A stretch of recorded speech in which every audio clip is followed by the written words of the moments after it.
I just wanted to mention, I didn't say this in my opening remarks, but that we haven't scheduled time for questions after each presentation. However, these two presentations really lead into the facilitated discussion. So if you do have questions for the presenters, either track them down during the break or afterwards, and we may be able to incorporate some of those questions that you have about the presentations into the discussions. And now we'll see a short video about some of the paleo dendrochronology work that Justin DeRose is working on and David Rosenberg, and then they'll give a short presentation.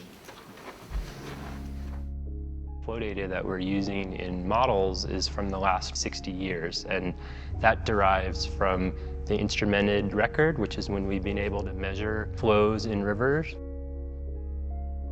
Climatic data gives us a much further back look in time in terms of what droughts could be. Systems modeling allows you to integrate all these things, to bring them all together. We've sampled a number of sites in the West for tree ring data. And what we do with dendro data is we sample trees to tell us a story about, in particular, past climates. The greater Wasatch Front region has exhibited strong shifts between wet periods and very dry periods. In a wet year, one of these species might grow a very large ring, whereas in a dry year, they'll grow a very small ring, maybe no ring at all. We take the live trees, we pair them with the dead trees, and that allows us to extend the record even further back in time. We're able to extend those reconstructions back 1,000, possibly 2,000 years. By telling us what happened in the past, they give us an idea of what might happen in the future. The finer resolution data, the better that we can gain an understanding into how the systems work and how we can better manage it in the future. Our water use is transitioning from agricultural to urban water use. Where the paleo drought study really becomes important is in better characterizing the types of droughts that we might experience.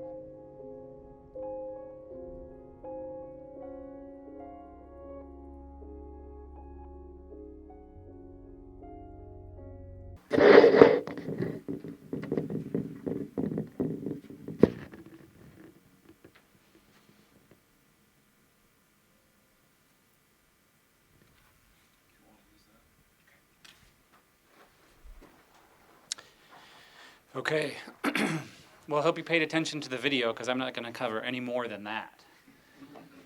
It did a pretty good job, and if you noticed, I was even wearing the same flannel when I was in the lab. That wasn't planned at all. So Simon did a great overview of global climate, predictive capabilities, and most of that's with instrumental data. We're really limited to about 100 years. So what I'm going to do is I'm going to drill into the region. The Bear River's on everybody's mind, and that'll help set up what Dave's going to talk about. And we can really extend our view of climatology by looking into the past, and we're going to do that with tree rings.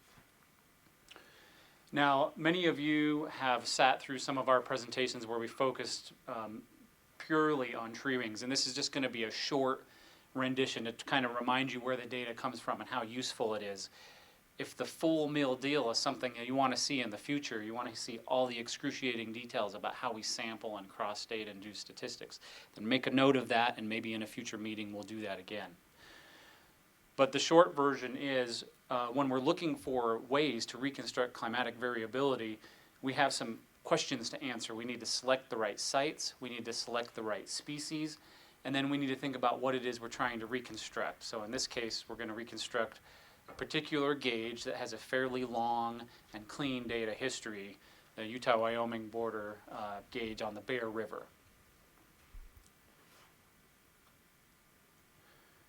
Now, for this reconstruction, we ended up choosing Utah juniper, a species that had never been used before, a beauty like this, on very dry sites, so just near Colville, actually. And what we do is we sample those trees using increment cores or cross sections, and then we take the tree ring data and we cross date it. So each pair of horizontal lines here are 2 measurements from an individual tree, and this is where they are aligned in time. So these individuals are alive, and then all these individuals are dead. So that's dead wood that was on the site, and by cross dating, we're able to extend that chronology from 2013, I think is the last time we were there, back over 1,000 years with excellent depth, excellent replication, and annual year resolution. So we have calendar year resolution with these data. Then what we want to do, in this case, we want to characterize the mean annual flow of the Bear River. And so we build a model between the mean annual flow and the tree ring data. Now we have to first screen the tree ring data to see if it is in fact responding to climatic variables of interest. And in the case of the juniper, it was very strongly positively correlated with water year precipitation. And so a large ring would indicate a large water year, a narrow ring, a narrow water year. When we build the model, you have to take into account a couple of things. First of all, there's variability in mean annual flow. The number we're predicting is just the mean for the year. And second, we use a least squares approach to do this. So the tree ring reconstructed model is necessarily conservative. So it's not going to capture the highs, and it's not going to capture the lows. There's 2 reasons. We've got a broad characterization of the stream flow, mean annual flow, and then we've got this statistical artifact.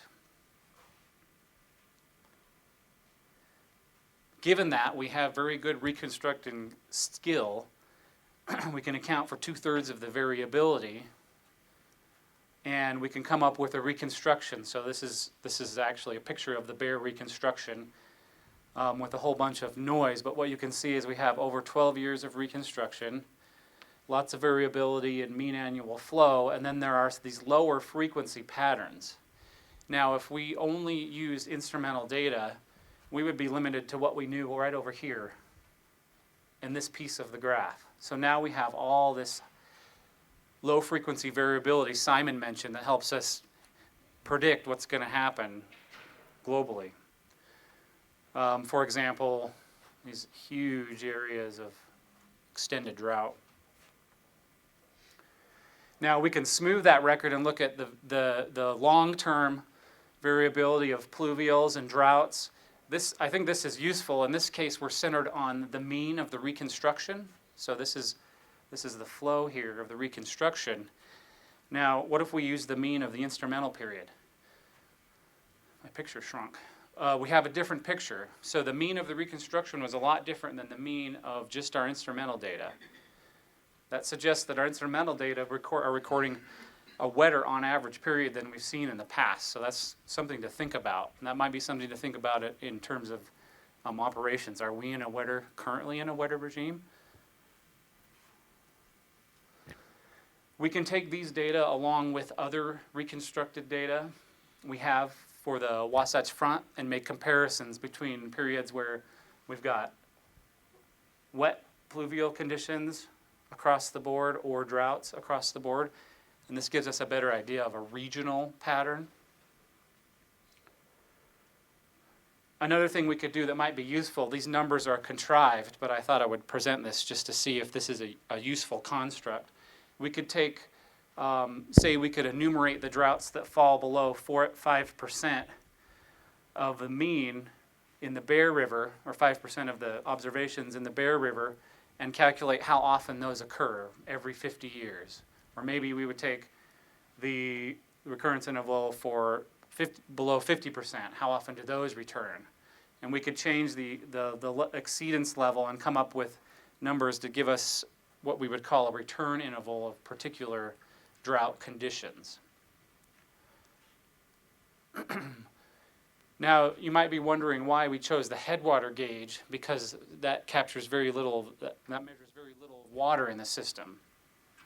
Well, it's important to make note here, this is straight out of the paper, that if you take the reconstructed values at the headwater gauge and then you relate them to all the gauges downstream, we still have real high relationships. And so the variability of flow that happens at the headwater can be translated through the system. And I think that's probably my tie-in to talk about systems modeling.